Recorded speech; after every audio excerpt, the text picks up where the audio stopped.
Welcome to the Academic Womxn Amplified podcast. I'm your host, Kathy Mazak, tenured full professor, mom of three, and firm believer that the culture of academia needs to change radically. Women are revolutionizing academia within institutions that were not built for us.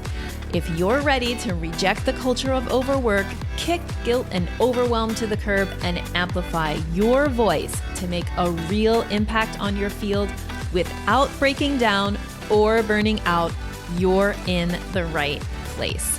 In the summer season of the podcast, we're busting the myth of the quote-unquote traditional path through academia by featuring the life stories of diverse academic women who have created success for themselves on their terms. Get ready to get inspired. Let's go. I'm so excited to introduce you to Dr. Felicia Thomas in this episode. Now, as you know, we are exploring the life stories of academic women in order to show that there is no traditional path. In fact, the whole idea of the quote-unquote traditional path is bunk. So you will see how that is beautifully true in Dr. Felicia Thomas's story. She started out as a first-generation college student. She worked in New York City. She became an ordained pastor. She was the first woman pastor of the church where she pastored in Princeton, New Jersey. And then she went on to get a PhD studying African American women's history, and then to get a tenure-track job at Morgan State.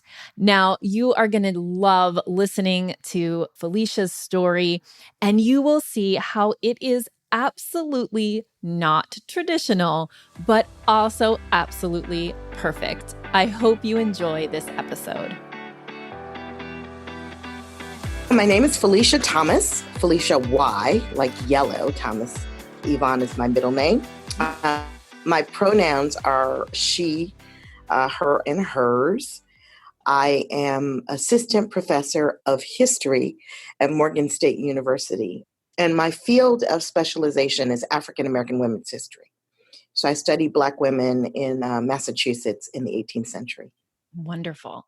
What I wanted to do in this season of the podcast is really talk about people's different trajectories through academia and kind of try to break with this idea that there's some kind of normal way to do it. So related to that, right? We're going to go all the way back. So tell me, I want to hear about the beginnings of Felicia, Dr. Felicia. So tell me, what were you like as a kid? Oh, what was I like as a kid? So I am the eldest and the only daughter. So my mother is the eldest, and her mother is the eldest. So I was this little bossy termagant when I was younger. I talked a lot. My mother used to try to bribe me with money to make me be quiet and stop asking her questions because I was the kid who was very verbal and sort of insatiable. I was very small. So my kind of talking and thinking were ways that I could be bigger than I was. And I think I really leaned into that. I loved school. It was kind of my happy place. It came pretty easily for me. I was a straight A student until I got to high school. And then when I got to high school, I was not a straight A student, not because high school was so difficult and demanding, but because I was just not really motivated and didn't apply myself. And I still, without much effort, did well enough to get into a very good college. I was also artistic, so I sang, I danced, I did theater, I have a very close, loving, extended family. But I was the first person in my family to go to college. It was a totally independent project because neither of my parents nor anybody else in my family had gone to college. I think my dad might have had a year of school back in Tennessee right after high school, but then he moved north, migrated north to move in factory, right? So he never talked about his year of college. And so I applied to schools on my own. I filled out Wow. the financial aid forms on my own. Mm-hmm. And I did not say anything to my parents about the college I'd applied to. I applied to 2 schools and I got into both of them. And I didn't tell my parents that I was going 700 miles from home to college until I got my financial aid award that, when I knew it would be possible. Like they had no idea. Yeah. I just one day was like, I'm going to college in Massachusetts. Wow. And that's the kind of kid I was. That's amazing. That's amazing. Was there a moment? And, yeah. And I went there sight unseen. Like Mm-hmm. I just had this idea in my head of what college should be like. I grew up in Detroit in the 70s. So it was a predominantly, almost exclusively Black city when I grew up there, very urban. Mm-hmm. I had seen and read multiple times Love Story. And so my idea of college was, the character that, what's her name? But anyway, the love interest in Love Story, like New England and sweaters and, tartan skirts and whatnot was my idea of college. And so I applied to Mount Holyoke College, which is a small women's college in Western Massachusetts, a town called South Hadley that we lovingly referred to as How Sadly. Like it didn't even have a traffic light. If you blinked, so I'm this urban kid. I go from the inner city to a small town in Western New England, not even Boston, right, where I do not know a soul, not one soul. And I wasn't from New York City, or New York, New Jersey, Atlantic Seaboard. I hadn't been in any college preparation, like Prep for Prep or Upward Bound or A Better Chance. None of that. I was just a kid who did well in high school, took tough classes, got in, tested well and got into a college and went. How did you know what you wanted to study? Was there a moment where you're like, okay. No. I was a pre-professional. The only advice I got going toward college from anybody that I knew was college would prepare you to have a good job and a better life. Like that was the point. Like school had no point if you didn't get a good job. Right. And so I thought I was encouraged a lot to think about engineering. So I was sort of pre-law, pre-med, pre-engineering, one of those I thought I would do. Yeah. Or maybe I like to talk, so maybe I'd be like a sort of journalist, newscaster kind of person. That seemed like it might work out for me. But engineering was interesting, and it was not traditional for women, which I kind of liked that idea. And so I get to college, I take my first semester, chemistry, calculus, oh my gosh, intermediate level Spanish, and history. Wow. And I did poorly in all of the classes except history. And so the next semester I took another history class. Like I was like, okay, so engineering pre-med, probably not for me, maybe pre-law, we'll see. But I took another history class and did well in it, And then, I was a sophomore and you have to start thinking about a major. Yeah. And I already had 2 history classes and I liked it. So, I wound up being a history major. I never imagined that I would be an academic. Not ever in my life. That was just not what I was going for, not what I was up to. I don't even know that I understood it that well. Like it just never would have occurred to me to apply, say, to a graduate program in history or American studies or something like that. I, was like, how would I live? How would I eat? Right. I didn't want to be a poor graduate student. And, like research, what is that? A dissertation, what is that? I don't even know what that is. Right. And I didn't really have anybody in college who was like, you should think about this. I don't think anybody was actively trying to discourage me. It's just, I was flitting around campus, directing the gospel choir and doing theater. And, I would It just didn't occur to me. So I got a job in New York City in higher education as a recruiter, admissions recruiter for another women's college, Barnard College in New York. And it was a great first job. It paid crap, but it was an opportunity to travel. I got to live in New York City. Yeah. And I should add that, you know, in addition to my sort of creative background, I also had this deeply religious, spiritual background. So I felt God calling me to be a minister, to be a preacher. And, you know, I was in my early 20s. What do you do with that? I didn't know very many women, and I certainly didn't know any who were in their 20s and who liked to drink wine and play cards and, you know, maybe have a boyfriend. Like, that just didn't even compute. So I went to New York and got a job, and I'm like, okay, I'll try to figure this out. And wound up applying to seminary, which would make sense. And I went to seminary in New York. And I did my Master of Divinity there, and I got ordained. And eventually I received a call to pastor First Baptist Church in Princeton, New Jersey. So I was the first woman in that church's over 100-year history to be, and only woman. They haven't had a woman since I ended my tenure there. So, so it was a big thing to be like, I think I was 31. And, you know, a Black woman, pastor of a first church, pastor in Princeton, New Jersey. Like, who does that? You do it. It's amazing. I know. I did that. So, you know, and sort of 3 weeks after I had gotten a call to the church, I got married to my husband, who's also a clergy person. And so, you know, here we are, sort of dual clergy couple. And married, and I'm the pastor, and he's my spouse, and he's doing national church work and traveling all over the place. We pop out a couple of babies. And that was the point at which I just hit a wall. You know, I would say it wasn't just hitting a stained glass ceiling, but it was just, I couldn't figure out how to make it work for me. You know, with my husband being on the road a lot of the time, which meant that I was a single parent of my children who were young. And there are many ways that pastoral work is also like being a single parent.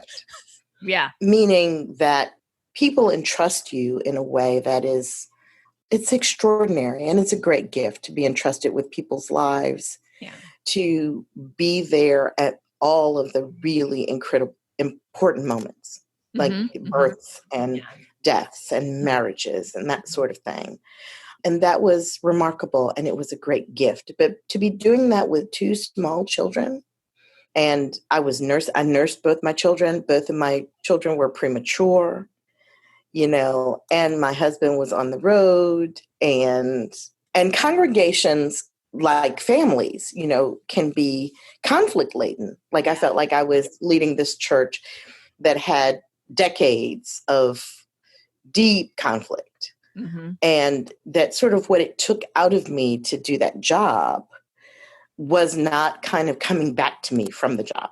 You know, like I just felt like everything in my life was sort of sucking me dry. And the thing that I felt might replace some of what I was putting out was writing, like was more creative pursuits. And I just couldn't find time to write, you know, like anything more than sort of a diary entry or a sermon or a very short kind of article, you know, because that was what I felt like I had time and brain with for. But I really felt that if I didn't write, I was going to die. That I had to write, I had to figure it out. So what do I do being Felicia Thomas? I leave the church and I read Julia Cameron's The Artist's Way. I worked through that book. It's a 12-week plan. It took me a year to get through, because my babies were like 2 and 4. I was struggling. I don't think I ever figured out a weekly artist date to this day, but I was trying, you know. And so I began a practice of like writing every day. And I began to fill up reams and reams and reams of journals as I'm writing. And then what I have is a mess. right? Like I have just all of this. It's just a mess. And I was like, I'd been working part-time at a congregation in New York City. We were living in New York City. I had my kids in New York City, parenting in New York City with a traveling husband again. That was just another, it was a lot. But eventually the boys got to be sort of older school age. Mm-hmm. My husband transitioned out of his job and got a call to a congregation in New Jersey, northern New Jersey. Mm-hmm. And so we were going to make a move, which was better, for having sons. We didn't want them in an apartment cooped up in the city. Right. So we, buy a house in New Jersey where we have a yard and we're in a decent school system so the kids can go to public schools. And my tenure at the church where I'd been working sort of comes to an end. Like I had an opportunity to either be promoted, take on a lot more responsibility, or leave. Those were my options, right? Yeah. And so I was like, I'm out. And so then it's, my sons were, I guess, maybe 5 or 6 and 8, something like that. They're pretty young, maybe 7 and 9. My husband is pastoring a church. It doesn't seem to me tenable that we can both be pastors and raise our children, right? Like something's got to give. I'm trying to figure out how to write, but I can't get from the mess that I have to a book. And so I started thinking, okay, what can I do that will, allow me to parent and help me write this book? And in Felicia brain, right, I think I have it. I could get a PhD. Totally. Yeah. At the end of a PhD, I will basically have sort of the draft of a manuscript. Yeah. And so then I'm thinking, okay, but what will I do a PhD in? Mm-hmm. And I didn't really want to do a seminary PhD. In some ways that would have made the most sense, but that just sort of seemed too small and narrow for me. And so I'm like, maybe history. Like I did that. I liked that a long time ago. Maybe I could do something in history. And during my time in Princeton, I had audited some classes with Nell Painter. Okay. Nell Painter is now professor emeritus, but, she's a big deal in African-American history. Mm-hmm. And so I thought, I will reach out to Nell Painter. I knew her well enough. We were friends, but I knew she'd be really ruthlessly honest, that she was very serious about her scholarship and the discipline. And that if my idea was just completely bonkers, she would find a gentle way to say to me, nah, not going to work. Yeah. So I called Nell up and I sort of float this idea by her. And she says, I think that's a fabulous idea. I'll write a letter for you. Ooh. Yeah. And so I applied to Rutgers because it was close in New Jersey and it had a history PhD program. Mm-hmm. I did not know at that time that it had the #1 program in women's history and the #2 program in the nation in African-American history. Wow. And it was just convenient. So it was sort of serendipitous. I wasn't even sure I would get in. Mm-hmm. I had to retake the GRE. And I went into the history PhD program not thinking I'm preparing for careers in academic. I went into the program thinking at the end of this program, I will have figured out how to draft manuscript. That's so interesting. Okay. Uh-huh. Yeah. And so I, saw myself as a writer going to get history PhD. I was a minister, I had my side gig hustles, working in churches and, giving sermons and doing stuff like that.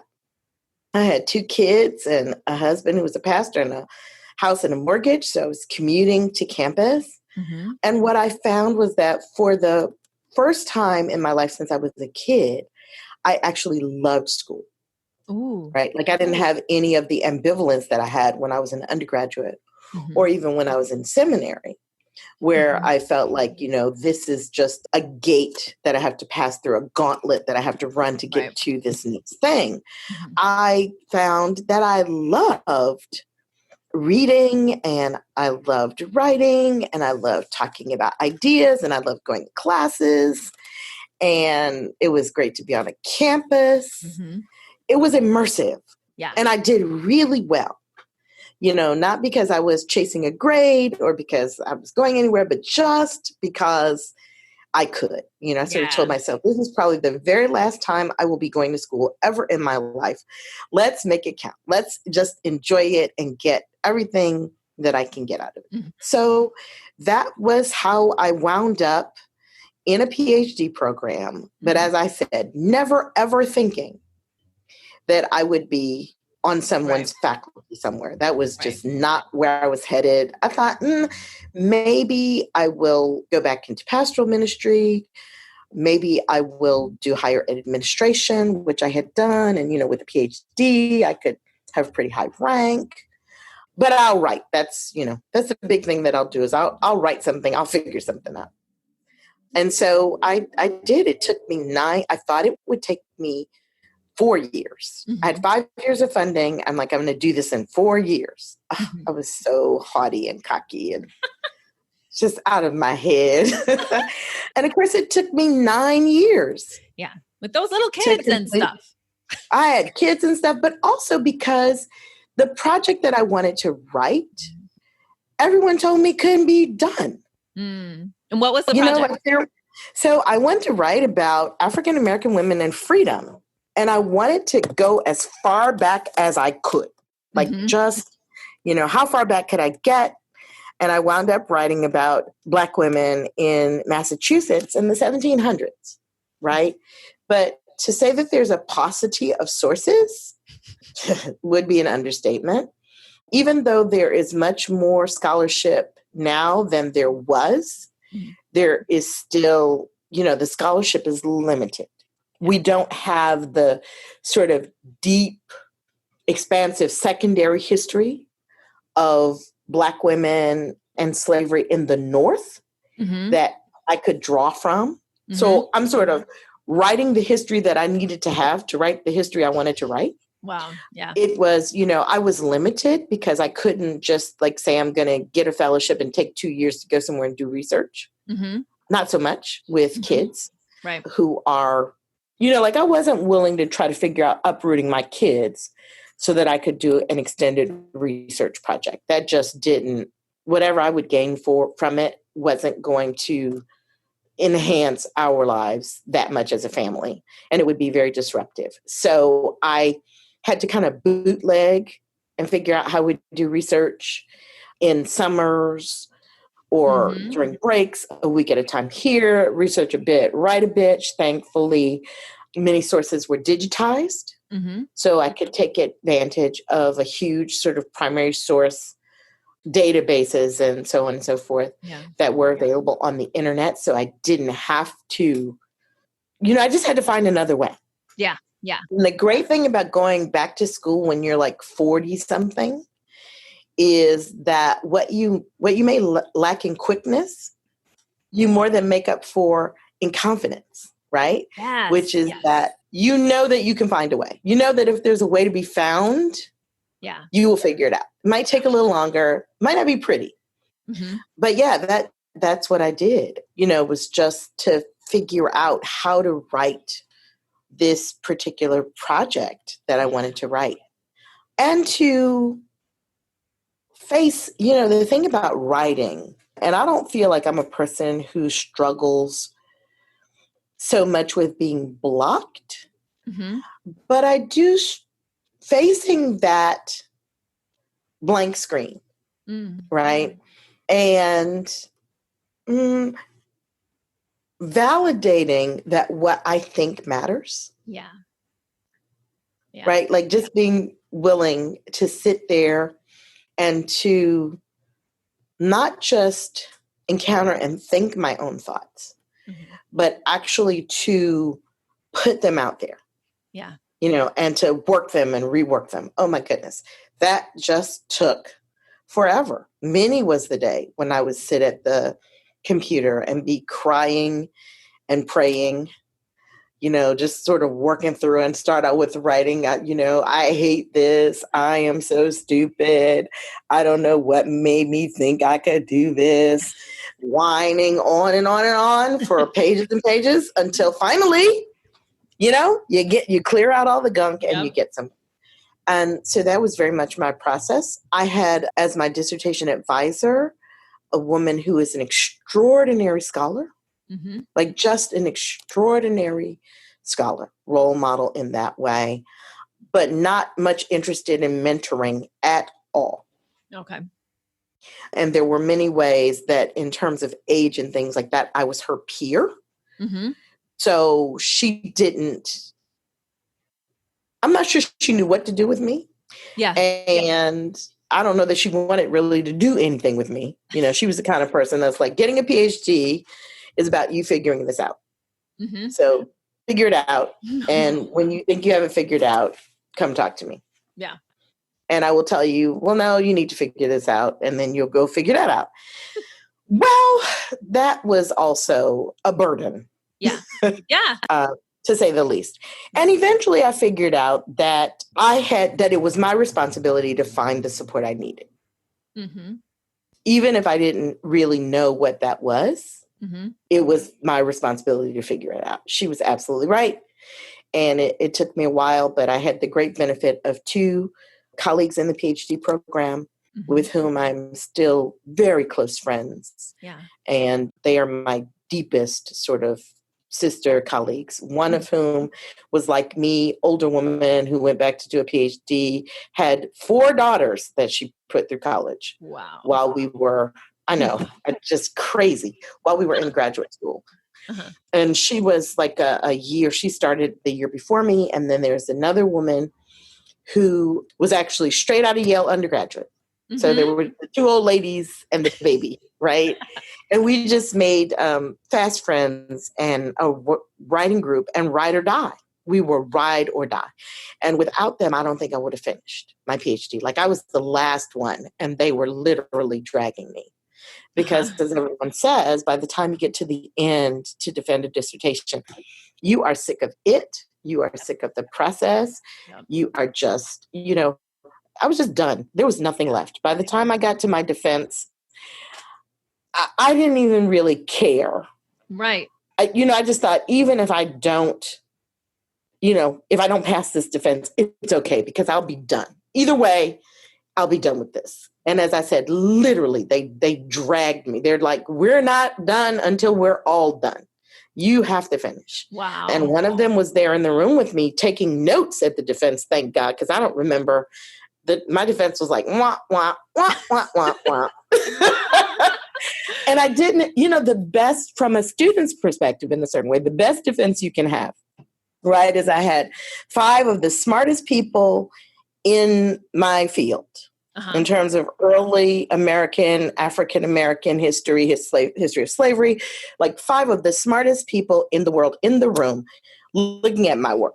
And the best thing that can happen, of course, is that they all start talking to and arguing with and engaging with each other, right? Yep. And you're sort of off the hook, and there you go. Well, that was not what happened to me. Oh, no. Right? And I look back now and think, what a blessing.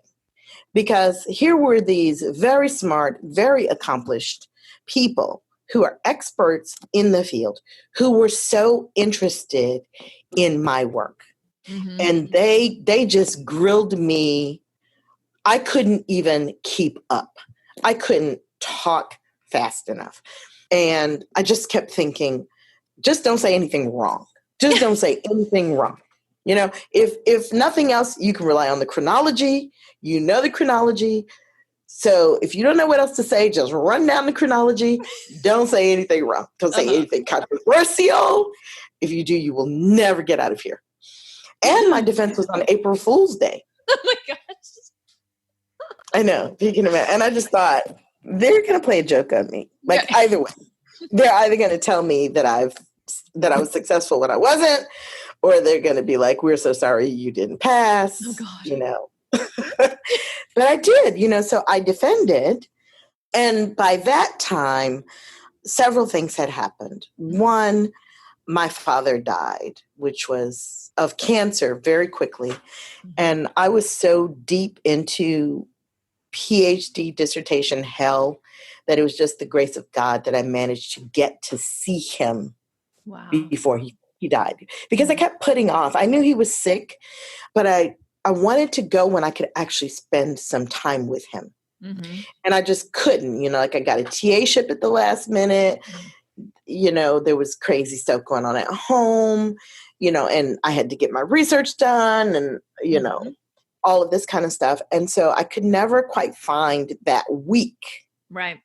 And then finally I was just like, I'm just going to go. Maybe I can only go for a few days, but I'm just going to go because I hadn't seen my dad in a while. I knew he was sick. Thank God I went because he was dead within a month. Wow. And that was so during your PhD. Oh yeah, that was during my PhD. That was in 2013. Mm-hmm. So my father died 2 days after Father's Day in 2013. Wow. My husband got a job at a church in Baltimore. My oldest son graduated high school to go to college. Mm-hmm. I still wasn't done with my PhD. I had a 15-year-old that I was going to be taking from the only school system he had ever known in suburban New Jersey to Baltimore. Wow. Was not very excited about that. But I didn't have, I didn't have a PhD. I didn't have a job. I didn't even have a TA-ship, so my husband had a job. It's like, this is a no-brainer. Yeah. We have to go where the employment is. So, I moved to Baltimore. I moved from a house with, 12 closets, I think, and a garage and a full basement into an apartment. Ooh. Right? Like if you can just, we downsize, we go, the money was incredibly, incredibly tight. Mm-hmm. I'm away from my entire social network. Mm-hmm. I have to get used to a new place. I have to help my kid transition to a new school. I'm mourning my father's death, and I've got to finish a PhD. Wow. Just a few things. I didn't even have an office. My office was like a wall in the living room where the TV was, right? Like we had a living room, dining room combination, kind of open floor plan. So I had a wall and I had Bose headphones. And because I have 2 sons, once I get focused, the world can fall all around me. Mm-hmm. I will hardly notice. So once I get into the zone. And as a spiritual person, I'm a great believer in sort of the legacy and the spirits of our ancestors. Mm-hmm. And my dad was the kind of man, quintessential Southern Black man. He did not have a lot to say, but he worked. He was the most kind of consistent, like he didn't make a big deal about it. He just worked. My dad missed work one day when I was a kid. He had the flu one day. Wow. And when he retired, he had amassed like 2 years of sick time or something that they had to pay him for. Right. Because he worked. Mm-hmm. And so in Baltimore, I called on the spirit of my dad. I'm like, Daddy, you got to help me. Show me how you worked. And help me just work like you worked. Like not to complain, not to overthink it, just get it done consistently every day. Yeah. You work. Wow. And, that is what I did. So meanwhile, I'm also looking for jobs. I'm on the market, but I'm not looking for an academic job because that is not, one, it's not what I'm up to.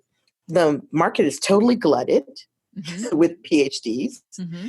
Many of my Rutgers classmates who are younger and I think more stellar than me are struggling, to find jobs.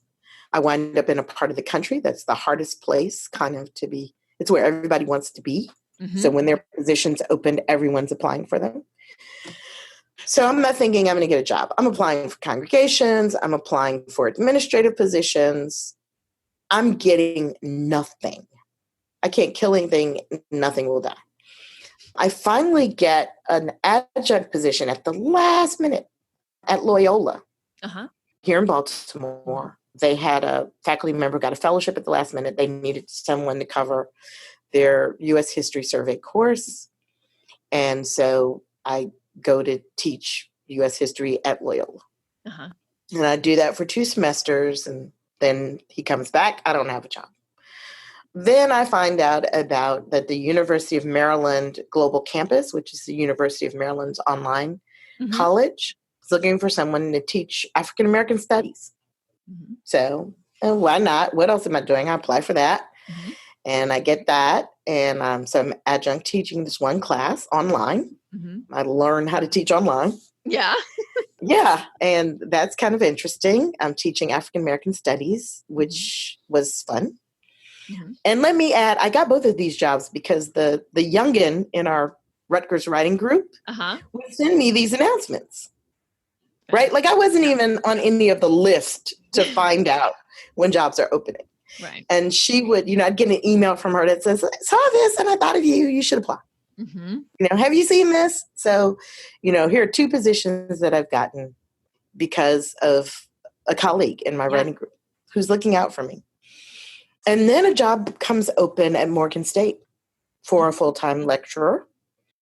And I apply. I don't think I'm going to get the job because nobody's gotten a job at Morgan State. Just Morgan can be slow with its searches and there's always some irregularity, just something, It never works out for anybody I know to get a job at Morgan State. But of course, who does it work out for? It works out for me. Of course. So I get the job at Morgan State as a full-time lecturer. And so I'm teaching my first semester, I think I taught 5 classes. And the second semester, I taught 4 classes. I enjoyed teaching at Morgan in a way I never had before. And I think it had a lot to do with the population. I just saw myself in so many of the students, our first generation college, working class, predominantly African American. And so I felt very at home there. The department, my colleagues are extraordinary people and scholars, and I liked them. It was close to home, so it was really convenient. And a couple of tenure-track positions opened up in my department, and I was encouraged to apply for them. And I did because I had nothing else to do. I never thought I would get a tenure-track job at Morgan. They were looking for 20th century African-American historians, which most of our doctoral students and master's degree students are doing projects that are like civil rights history, Black Power, stuff that for me as an early Americanist is not even history, right? Right. That's like current events. But that's not my, it's not my field. However, I did apply and I hear nothing. Typical Morgan State, like radio silence, nothing.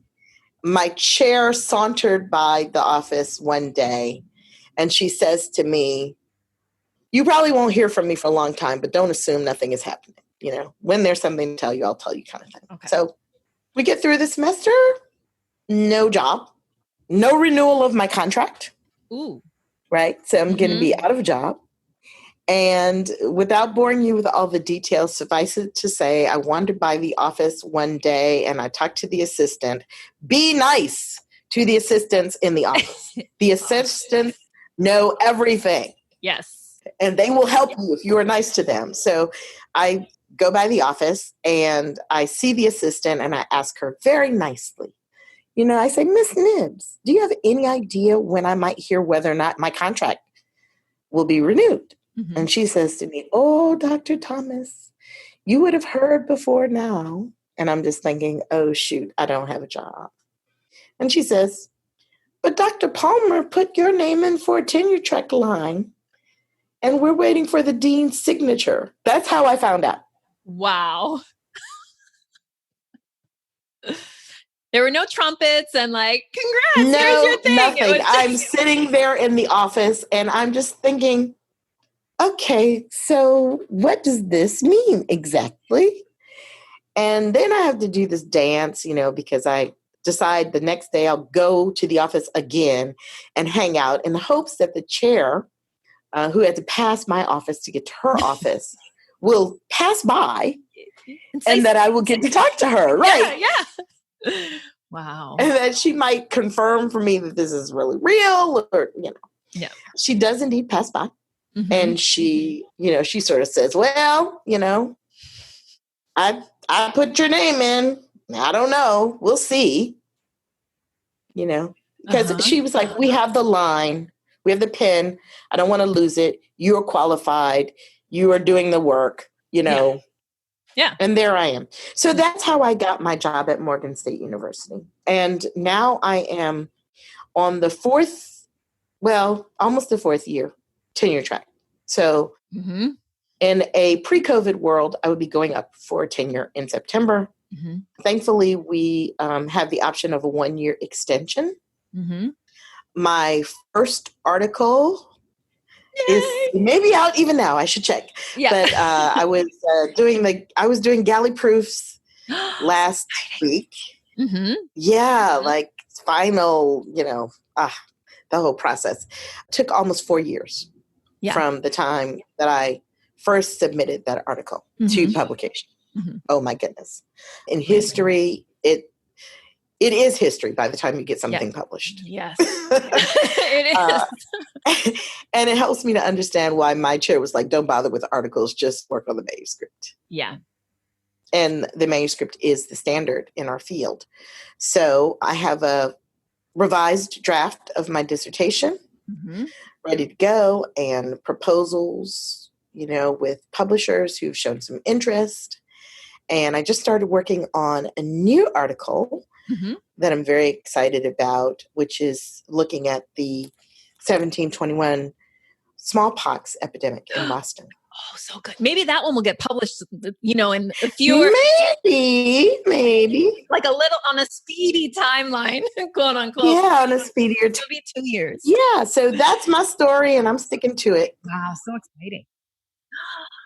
Felicia, like, to say that you've had a traditional path, like there's nothing like, but what I want people to see, and what I want, like, why I want to do this kind of series of interviews is to say that, like, the path is the path.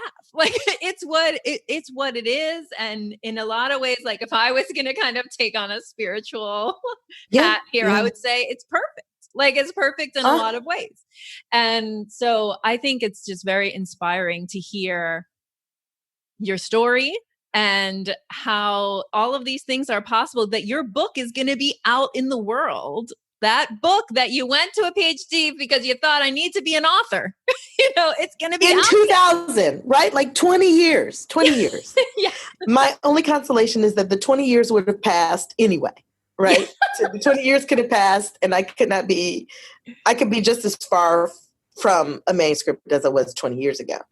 I do think, particularly, I think for women, it's important to keep in mind that it's nearly impossible to follow whatever the traditional trajectory is, right? It just that path wasn't made for us. Nope. So even when we try to follow it, it is not without obstacles, serious speed bumps, and other potentially perilous things, right? Yeah. So once you let go of that, then it's like, hey, you might as well make it up as you go, because it's going to be hard either way. Yeah. So pick your hard, to the degree that you can. You may as well pick your hard. Pick the hard that's going to interest you, that's going to motivate you, that's meaningful to you, right? Because the other thing is, there are no guarantees. Like, I didn't want to become an academic, and I am one, and I love it. But I could also be the person who's always wanted to be an academic and struggling to find a job. There are no guarantees. So at the end of the day, whether, when I thought up until a few weeks ago that I was going to have to go up for tenure in September and that I would not be ready, not as ready as I wanted to be, that as hard as I've worked, I didn't have the pubs where I wanted them to be. Some of those things were circumstances far beyond my control, like COVID-19. Right. But it wouldn't have mattered, right? And maybe I would have gone up in September and not gotten tenure. Right. And had another year to find a contract or find a job or do something, And while I wouldn't have looked forward to that by any stretch of the imagination, and while it would have been very difficult, my confidence is that I would figure something out. Yes. I would figure something out. And I'm not too good to be one of the essential workers who is the cashier at the grocery store, if it means my kids eating and the mortgage getting paid. I'll do what I have to do. PhD or no PhD. Yeah. That attitude has served me well, like both on this path, this non-traditional path, but it also serves me well as a scholar, right? Mm-hmm. Because I approach my research, even as daunting as it is, with trepidation, sure, but also with I'm going to find it. Yeah. I'm going to find a way. Yeah. If there's a way to be found, I'm going to do it. I'm going to die trying, you know? And given my field of specialty and my interest, that has served me incredibly well, right? So that when my book comes out, it's the book that most people didn't think could be written. Mm-hmm. Yeah. Oh, that's fantastic. That is like, amazing. Amazing. Well, this has been an incredible story. And I've loved to it was so joyful for me to just hear it said so articulately and beautifully. And like, I was rapt. I was like, what's going to be next?